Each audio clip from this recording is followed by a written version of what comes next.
आम्ही इथे काय सांगणार आज इकडे सर्व पर्यावरण प्रेमी पर्यावरण प्रेमी नाही आहोत आम्ही साधे नागरिक आहोत, साधे नागरिक. आज इथे आम्हाला बोलवलं होतं पीसीएमसीच्या गार्डन डिपार्टमेंटनी आणि इथे ते वृक्षतोडीसाठी हरकत घ्यायला म्हणून बोलवलं होतं. तर आम्ही जे सगळे आहोत, आम्ही काही कुठले वेगळे नागरिक आहोत, पर्यावरणवादी आहोत किंवा कुठल्या संस्थेचे आहोत असे नाही. आम्ही सामान्य नागरिक आहोत ज्यांना आपला स्वच्छ श्वास घेण्याची आवश्यकता आहे, ज्यांना स्वच्छ हवा पाणी हवं आहे, असे मी सामान्य नागरिक इथे आलो होतो.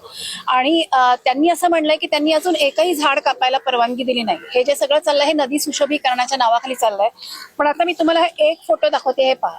हे झाडं कितीतरी ठिकाणी ऑलरेडी त्यांनी शेकडो हजारो झाडं कापलेली आहेत. हे मी एक आणलंय, याचा अर्थ एकाच ठिकाणी असं नाहीये. खूप ठिकाणी त्यांनी झाडं ह्याच्या आधीच कापून RFD म्हणजे रिव्हरफ्रंट डेव्हलपमेंटचं काम चालू केलेलं आहे. असं नाहीये की त्यांनी आता ते नोटीस काढतात, पण त्यांनी काम ऑलरेडी चालू केलंय.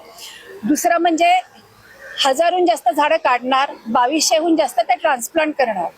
त्याचं त्यांनी डॉकेटमध्ये लॅटिट्यूड लॉन्जिट्यूड काही लोकेशन दिलं नाही. आणि 8 दिवसाची नोटीस. 8 दिवसामध्ये सामान्य नागरिक कुठे कुठे फिरणार आणि शोधणार आणि कसं कसं काय ऑब्जेक्शन देणार. तर त्यांनी निदान 3000 झाडांचा प्रश्न असेल तर तुम्ही निदान 2 महिने द्यायला पाहिजे. आणि प्लस त्यांनी त्याची जागा कुठली तर दिलेलंच नाहीये. त्याच्यामुळे ते मुळात ते डॉकेट आहे ते चुकीचं डॉकेट आहे. आता तुम्हाला दुसरं एक सांगायचं की त्यांनी हे जे आम्हाला बोलवलं की वृक्षतोडीची हरकत म्हणून बोलवलं. ही वृक्षतोडीची हरकत म्हणणंच चुकीचं आहे. कारण हे फक्त वृक्ष आहेत का? हे काय कुठल्या सोसायटी मधले रस्त्याकडेची झाड आहेत का? नाही, हे अख्खं जंगल आहे. तुम्ही बघा की कुठल्याही तुम्ही अभ्यासक तज्ञ लोकांना विचारलं तर ते म्हणतील की हे जंगल आहे.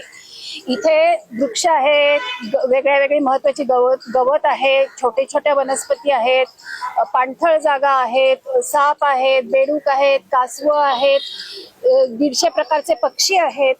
त्यामुळे आम्हाला तिथे मोर दिसलेले आहेत, आम्हाला तिथे हेरॉन्स दिसलेले आहेत, धनेश दिसलेले आहेत, किंगफिशर हे सगळे दिसतात.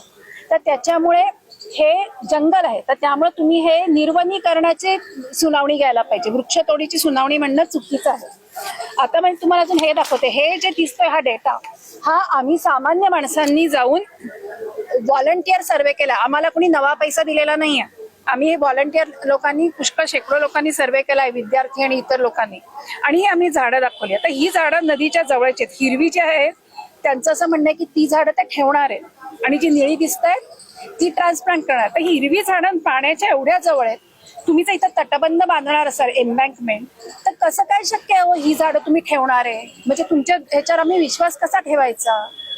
तर असे पुष्कळ प्रश्न आहेत. दुसरं म्हणजे असं आहे की तुम्ही अशी झाडं वेगळी बघू शकत नाहीत. त्यांनी तो सगळा प्लॅन दिसला पाहिजे की ते कुठे बांधकाम करणार, कसं बांधकाम करणार, मग त्यातलं हे झाड कसं जाणार, ते कसं, त्याचे लॅटिट्यूड लॉन्जिट्यूड सगळं दिल्याशिवाय नागरिक कसं काय ह्याच्यावर सांगणार.